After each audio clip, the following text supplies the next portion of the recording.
Good day. Welcome to Life, Death, and What Matters in Between.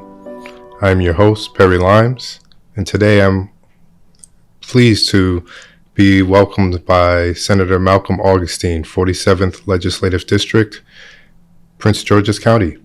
Welcome, Senator. Thank you. I'm very happy to be here. Okay, today we want to talk about the impact of politics and what the future holds when it comes to the journey of dementia. So, Senator Augustine, could you introduce yourself, tell us a little bit about yourself and how you became interested in advocating for individuals with Alzheimer's disease and other related dementias? Sure, absolutely. Thank you. Again, thank you so much, Perry. It's good to be with you today.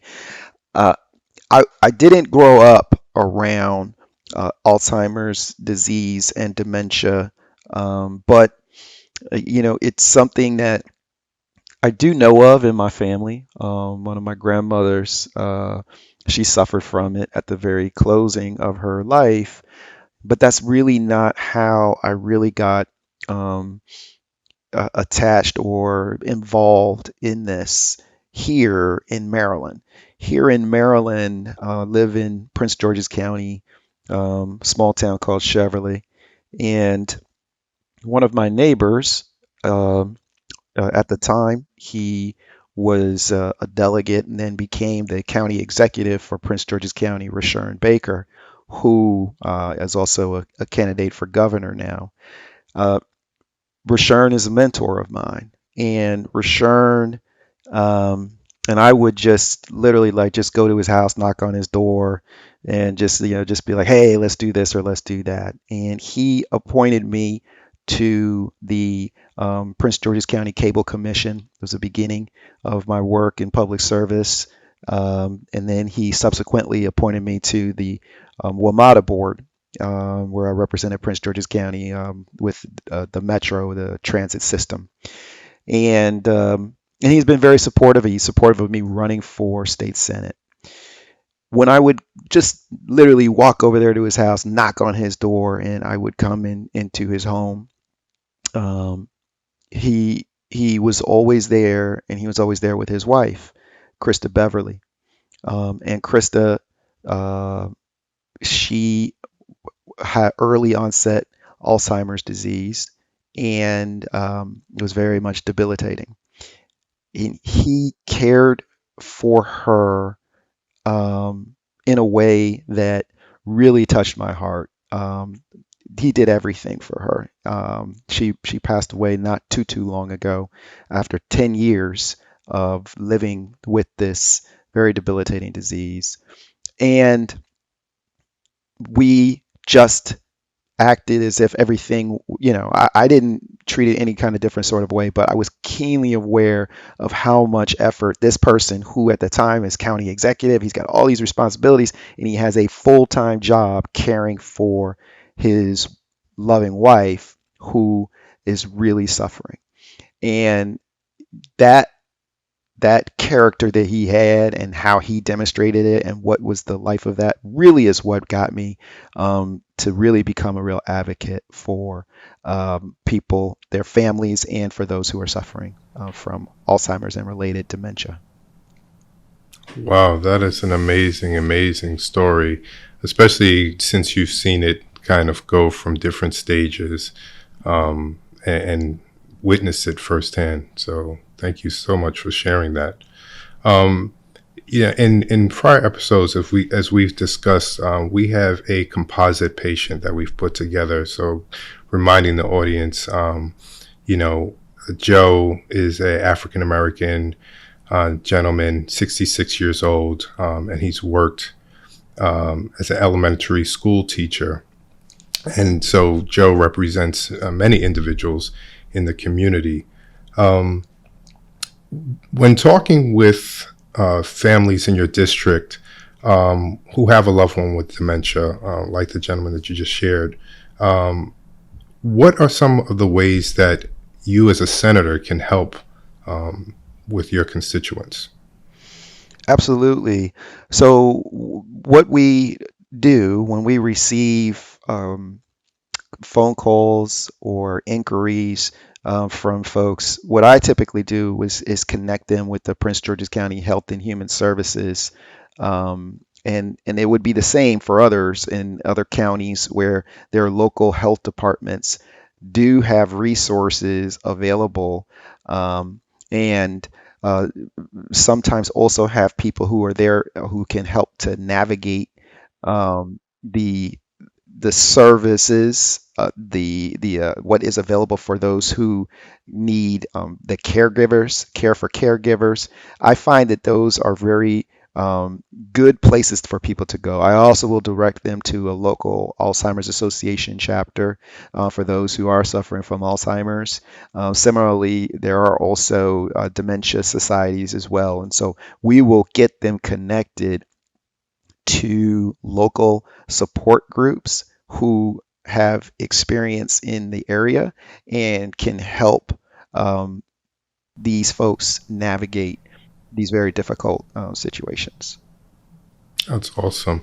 And let me ask you a question because obviously we see so many different roles that the government plays in our healthcare system, and obviously we were watching it with unfold with COVID. How has the coordination been at the state level, but also with the federal level? And is there any collaboration that's going on with the federal government in working with the state legislature and helping with this particular disease? The federal government has provided a tremendous amount of financial resources through Medicare and Medicaid. The state of Maryland, really does invest a lot into this care, and there are also resources that are available for training and education that are there. But there are gaps. I mean, there still is, a gap between what the federal government is able to share and provide versus the needs of folks on the ground and in the state. And so that's an area that we've tried to work on for certain here in the state.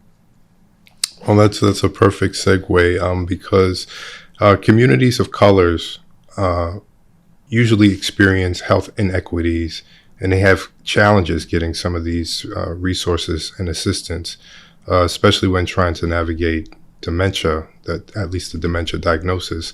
What would you recommend to some of those individuals and families? Well, first of all, I would just say that it is a very challenging situation, and not as much a recommendation to the families, but what I will share is some of at least how I've tried to make the situation a little bit better for them. There is work that needs to be done um, inside of the space of the caregivers around implicit bias, particularly when it comes to people of color, that there is a history of training that it can be pretty ugly. Let me just say it like that. I mean, there are instances where there has been training that suggested that African Americans do not feel pain in the same way that white Americans do, and the way that, as that is taught to practitioners, it impacts the way that they perceive their patients and how they treat their patients. Now, I also serve on the Maryland Patient Safety Center's board of directors, where we are charged with maintaining the safety for Maryland patients. And one of the things that we are working on within there is implicit bias training to help the full spectrum of those people who are involved in this care to better understand what they're coming to this with, and hoping that they will be able to treat people fairly and with dignity. And in so doing, it will actually help to address some of the health inequities, because what we know is that the health inequities are specifically associated with the fact that the folks are African American. Everything else being held the same, the health outcomes are worse. So we know that it is specific to that area. And so I'm trying to work on that from that side because it's very difficult for the individual to, an individual is not going to change the system. But we as legislators and as leaders are doing, at least I know that I am trying to impact, move the system a little bit such that the system does better by the people that it's set to care for. Oh, that's awesome. Well, again, perfect segue. The Virginia I. Jones Alzheimer's Disease and Related Disorders Council. We understand that you have a role in that. Can you share with our audience what the council is and how does it help those with Alzheimer's disease and related diagnosis? No, absolutely. So the Virginia I. Jones ADRD Council, I do serve on the board. It was created by the Maryland legislature with the very intent of being the entity in the state that is focused on the priorities and making sure that we are paying attention to the people who are suffering from dementia and related disorders. As a part of that board, one of the main things that we do, or what we are doing now, is we updated our 5-year plan to address these concerns, and it covers a variety of different issues. It covers things like care itself, research, care for the caregiver. And it's a board led by Quincy Samus, who is a professional in the space and has other dedicated professionals and family stakeholders who are a part of the entity with this charge to really have better outcomes for the patients and for the families. That's the charge of the entity for the state of Maryland. That's awesome. Uh, that's just amazing work. Um, do you have information about the board? Is there a website? Is there something that everyday citizens can go to look at to get information about that? That is a work in progress. It's not that there is information available online for that board. It is a entity of the state of Maryland. So if you go to the health.maryland.gov and you look for the Virginia I. Jones Alzheimer's Disease and Related Disorder Council, you will find it there. You will find information there where you can go and see what it is. You can see the last state plan. We are now still working on the new state plan, and there's also information about meeting minutes and things like that. But there still is more. We still are working on making it more accessible, and that is a part of the charge that we're working on right now. So, Senator Augustine, during your past legislative session, you introduced and had approved Senate Bill 27, Alzheimer's disease and dementia, and it's part of the Dementia Service Act of 2022. Can you talk about this piece of legislation and what is it and what's the status of it right now? Yes, thank you. Absolutely. So Senate Bill 27 really came directly out of, it was the very first recommendation of the state plan that we were talking about, that's being developed by the Virginia I. Jones Alzheimer's Disease and Related Disorders Council, that is in the process right now of approval. There's still some review that's happening. But the first recommendation was that there be a coordinator of services for Alzheimer's care in the state of Maryland. So what Senate Bill 27 does, and Senate Bill 27 has passed both chambers and is on Governor Hogan's desk for his signature now. What it does is that it makes this permanent. So the council was originally set up and it had a date when it was going to end.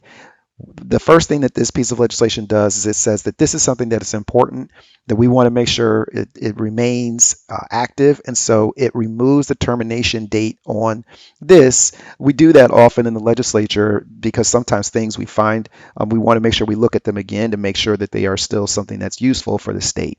And this is clearly something that is useful for the state. And what it does is it establishes a full-time director of dementia services coordination that will be housed within the Maryland Department of Health.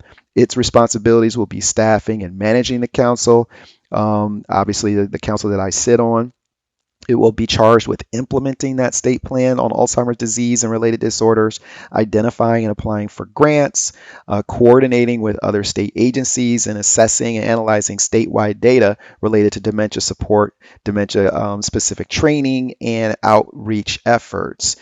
They will have a central job in the $1.4 billion that the state of Maryland already invests in this care. And that's what Senate Bill 27 does. Wow, that is amazing. Now, this is going to be distributed, and I say that's 1.7 billion that you're talking about. Maryland is a small state, but it's pretty condensed and populated. This is distributed equally or along state lines, or is it geared more towards where the populations are? So, Prince George's is the second most populous county in the state. So, do you see inequities in that part, or is it kind of as the needs are in the state? The money that I'm referring to is actual money that the state spends on Medicaid related costs associated with the care of people who have Alzheimer's and other dementia. And that is so Maryland spends over $14 billion on healthcare. This is a very large, important piece of what is that Maryland invests in healthcare, but it did not have someone who was coordinating. We also spend a significant amount of money on heart disease and diabetes, but we had coordinators for those. These are chronic conditions, as is Alzheimer's. And so that was the thrust behind the legislation. This is a chronic condition, something that we need to work on. The state and already, invests a significant amount of money in the care of its citizens for it. And so we want to make sure that we have somebody who is concentrating on that. Oh, that's amazing. So as we've learned today, politics play an important role in helping individuals with dementia and supporting their families. And obviously, there's additional challenges in communities of color in dealing with health inequities. Senator Augustine, what can local citizens, again, your constituents, but even everyday citizens that, whether they're in Prince George's County, Anne Arundel, Montgomery, what can they do to learn more and advocate for more support and around the dementia and this growing, if you would, the disease populace, especially when you're looking at this, what we call the gray tsunami. The baby boomers are really coming into force in terms of moving that Medicare, Medicaid needle because they utilize high dollar amounts. So what would you suggest for folks in terms of advocating for more support? They can reach out to people like me directly. Reach out to their legislators. They can reach out to their local legislators, people who are on their county councils, their county executive. They certainly should reach out to their members of the Maryland General Assembly, their delegates, their senator, and out to the governor directly and let them know that this is a priority for the state of Maryland.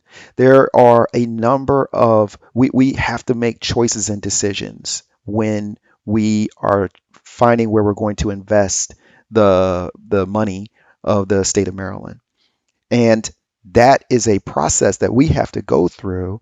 And the voice of the families and of the people who are living with these related dementia disorders have to be heard. They're only heard, though, if people speak up and they reach out and they let people like myself know that this is something that is important to them. It has a real impact on their life in the way that I shared how it has an impact or it impacted Rashawn Baker and Sis's life.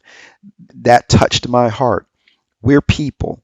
We are touched by those things that we know. If we don't know, then we aren't touched by it. And so that would be my suggestion.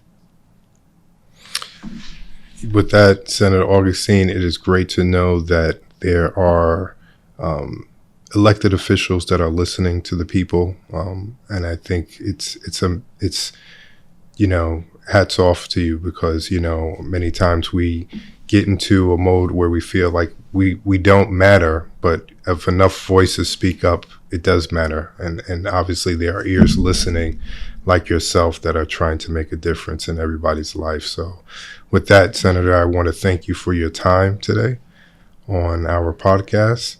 And we'd like to thank the John and Kathy Belcher Institute for their generous support of our community outreach and our education programs. Thank you so much for joining us. Perry, thank you so much. I'm really grateful for the opportunity to talk about this very important topic. Also, clearly grateful to the folks at the John and Kathy Belcher Institute for supporting it. And I'm always happy to just share my insights and to think about the people who are living with this condition and those who are caring for them. So thank you so very much. Thank you so much, Senator Augustine.